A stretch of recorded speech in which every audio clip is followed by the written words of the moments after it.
आदरणीय collector sir, सम्माननीय do महोदय, डीपीसी महोदय, सामाजिक न्याय विभाग से आदरणीय अधिकारी जो हमारे उपस्थित हैं, सहायक संचालक महोदय, आदरणीय एडीपीसी महोदय, मेरे छोटे छोटे प्यारे प्यारे नन्हे मुन्ने बच्चों और उनके साथ आए हुए यहाँ पर पधारे हुए समस्त उनके माता पिता, सभी शिक्षकगण, एमआरसीज और जिज्ञासा समाज कल्याण सेवा समिति, प्रथम सेवा समिति, वहाँ से आए हुए सभी सम्माननीय गण, आप सभी का यहाँ पर बहुत बहुत स्वागत है। मैं आप लोग के समक्ष यहाँ पे कुछ रूपरेखा रखना चाहता हूँ कि किस तरीके से हम हमारे ज़िले में जो हमारे दिव्यांग बच्चे हैं उनके साथ में हम काम करते हैं। साथियों, ये जो शिक्षा है ये समावेशी शिक्षा के अंतर्गत आती है। समावेशी शिक्षा यानी सभी प्रकार के बच्चे, चाहे वो गरीब हों, अमीर हों, दिव्यांग हों या सामान्य हों या आर्थिक रूप से कमज़ोर क्यों ना हो, सभी को समान रूप से शिक्षा मिल सके, सभी को समान रूप से शिक्षा के अवसर मिल सके और बच्चा घर से लेकर के विद्यालय तक बिना किसी रुकावट के पहुंच पाए। इस प्रकार की जो शिक्षा है वो समावेशी शिक्षा के अंतर्गत आती है।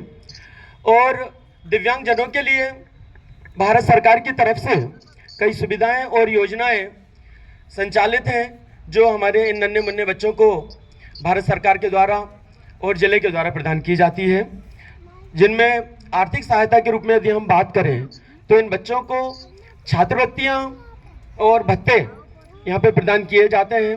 साथ ही सहायक उपकरणों में उन्हें tricycle, wheelchair, hearing aid, callipers, walker और ब्रेल किट प्रदान की जाती है ताकि बच्चे समाज में अपना समावेश कर सकें। इसके साथ ही शिक्षा की यदि हम बात करें तो हमारे जितने दिव्यांग बच्चे हैं सभी के लिए 1 से लेकर के 12 तक जो शिक्षा है वो बिल्कुल मुफ्त है।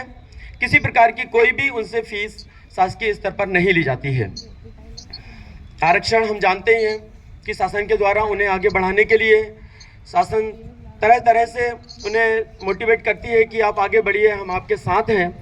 और स्वास्थ्य सेवाओं की यदि हम बात करें तो सभी विकास खंडों में हमारे स्वास्थ्य शिविर लगाए गए हैं और अभी लगाए जाने हैं, जिसमें चिकित्सा के साथ साथ उन्हें फिजियोथेरेपी की सुविधाएं भी प्रदान की जाती हैं। बच्चों, आप अपने आप को बिल्कुल कमज़ोर बिल्कुल ना समझें। जैसे कि अभी आदरणीय यादव सर ने बताया कि कोई एक इंद्रिय हमारी यदि काम नहीं करती है तो यदि कोई एक इंद्रिय, 5 इंद्रियां होती हैं, कोई एक इंद्रिय यदि हमारी काम नहीं कर रही है तो दूसरी इंद्रियों को हम अपने डेवलप कर लेते हैं और किसी भी तरीके से हम समाज में अन्य सामान्य बच्चों से पीछे नहीं हैं। मैंने अपने सामने में, मेरा प्रत्यक्ष उदाहरण है कि मैं अपने सामने बच्चों को देखता हूँ। नंदिनी है, राजनंदिनी है, ये बहुत अच्छी डांसर भी हैं, बहुत अच्छे बच्चे जो पढ़ने में भी बहुत अच्छे हैं। जहाँ तक मैं नंदिनी को जानता हूँ तो उसने 10th में फर्स्ट डिवीज़न से पास किया है।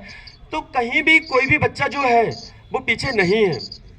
इसके साथ ही जो समग्र शिक्षा है या सर्व शिक्षा अभियान है उसके अंतर्गत भी बच्चों को सभी प्रकार से सामान्य स्कूलों में ही बच्चों को शिक्षा प्रदान की जा रही है। तो किसी भी प्रकार से हम ये ना समझें कि हम इस समाज में कहीं से पिछड़े हुए हैं या किसी स्तर पर हमें अलग तरीके से देखा जा रहा है। हम बिल्कुल सामान्य बच्चों की तरह ही इन विद्यालयों में अपना शिक्षा ग्रहण कर रहे हैं। और बच्चों, कहीं भी यदि आप लोग के साथ किसी भी प्रकार का कोई अन्याय होता है या कहीं भी समाज में कोई भी आपको परेशान करता है या किसी प्रकार से कोई भी आपके अंदर ऐसी कोई बात आती है तो आपके लिए भारत सरकार की तरफ से दिव्यांगजन अधिकार अधिनियम 2016 है। इस अधिकार के तहत कहीं भी आप लोग के साथ किसी भी प्रकार का कोई द्वेष भाव नहीं हो सकता है, किसी प्रकार की कोई भी ऐसी कोई भावना से आपके साथ बात नहीं कर सकता है। तो कहीं भी हम ऐसा बिल्कुल भी ना सोचें कि हम समाज से हटके हुए हैं या समाज ने हमें बिल्कुल अलग रखा हुआ है। बिल्कुल नहीं, हम इसी समाज में हैं, समाज के साथ हैं और बल्कि हम विशेष बच्चे हैं। हमसे तात्पर्य मैं भी आपके साथी हूँ, तो हम समाज में विशेष हैं, यानी उन बच्चों से भी आगे हैं। अभी आपने देखा बच्चों ने किस तरीके से रंगारंग प्रस्तुतियाँ दी। आज आप लोग के बहुत सारे कार्यक्रम होने हैं, मेहंदी प्रतियोगिता होगी, दौड़ होगी, चम्मच दौड़ होगी। आप सभी खूब पार्टिसिपेट करिए। आज यहाँ पर करीब 150 से 200 बच्चे यहाँ पर उपस्थित हैं। तो निश्चित रूप से ये सभी बच्चे अपनी अपनी प्रतिभाएं यहाँ पे प्रदर्शित करने के लिए एकत्रित हुए हैं। आप सभी का बहुत स्वागत है। और मैं शासन प्रशासन से भी ये आशा करूंगा कि आगे भी आपको सभी प्रकार की सुविधाएं मिलती रहें। आप सभी यहाँ पर बिल्कुल सुरक्षित हैं, स्वस्थ रहें और हमेशा प्रसन्न रहें, ऐसी शुभकामनाओं के साथ मैं आप सभी का अभिनंदन करता हूँ। धन्यवाद।